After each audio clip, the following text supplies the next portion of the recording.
Hello, everyone. This is the part two of the story of the boy who stole fire from heaven. I hope you enjoyed it, part one. If you've not watched the part one, check my YouTube channel. You'll see the part one over there. This is the part two, and I hope you enjoyed the story. Please do well to like, subscribe, and share this video. It means a lot, so I can post more contents like this.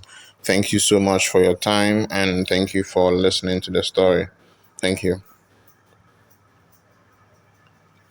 The ember of the heart, the whisper of the deep.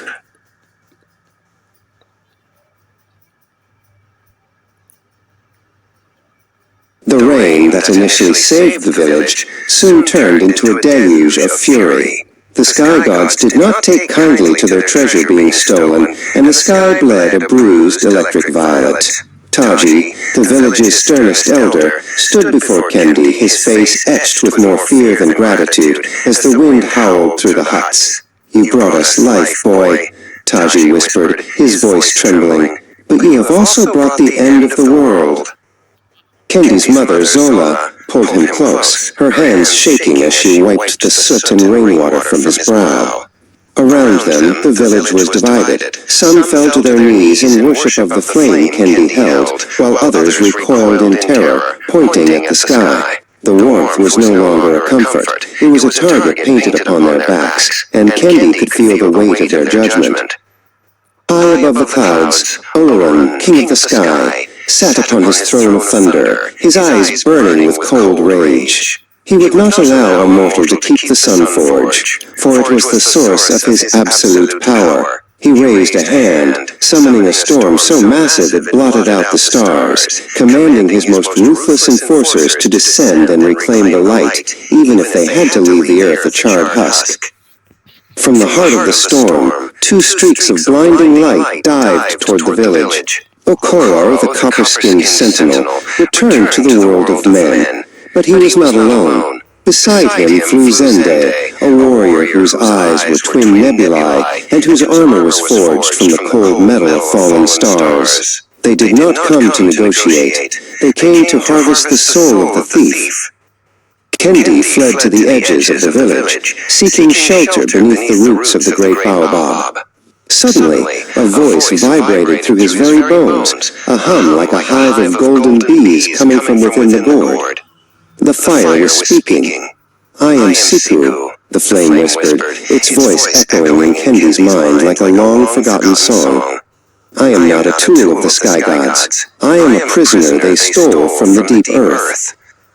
Siku's light flared brighter, casting shadows that moved like living things against the tree roots. The fire showed Kendi a vision of the beginning, revealing that the sky gods had not created the warmth. They had changed the primordial spirits in the heavens to hoard their power.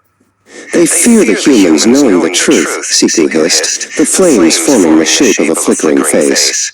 "The warmth belongs to the world below, not just the high thrones." As Kendi gripped the gourd, the ground beneath the tree began to heave and pulse with a rhythmic thrum. A massive hand made of obsidian and ancient petrified roots broke through the soil just yards away. An ancient giant, one of the forgotten Earthshapers, began to rise from its eons of sleep, its eyes glowing with the same orange light as Siku. The fire was a key, unlocking the gods the world had forgotten. Panic erupted in the village as the earth continued to tremble. Taji and Zola watched in horror from the village center as the very trees began to groan and move, sensing the return of their old masters. The storm above met the earth fire below, creating a vortex of elemental chaos that threatened to swallow their homes and everyone they loved.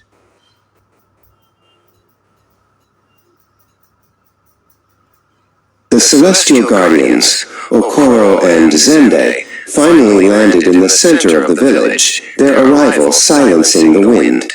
Zende raised a hand, and a ring of white, searing fire surrounded the terrified villagers, trapping them. "The boy and the ember," Zende's voice rang out like iron striking iron, "or this village becomes a funeral pyre for the world."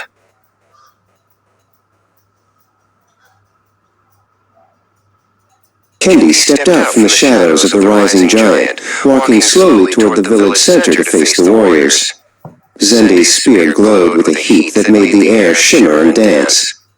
"Ye hold a spark that can ignite the cosmos, little thief," Zenda sneered, his nebula eyes narrowing.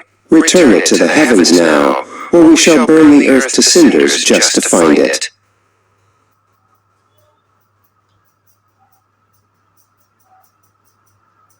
The sky split with a crack of thunder that sounded like the breaking of the world itself.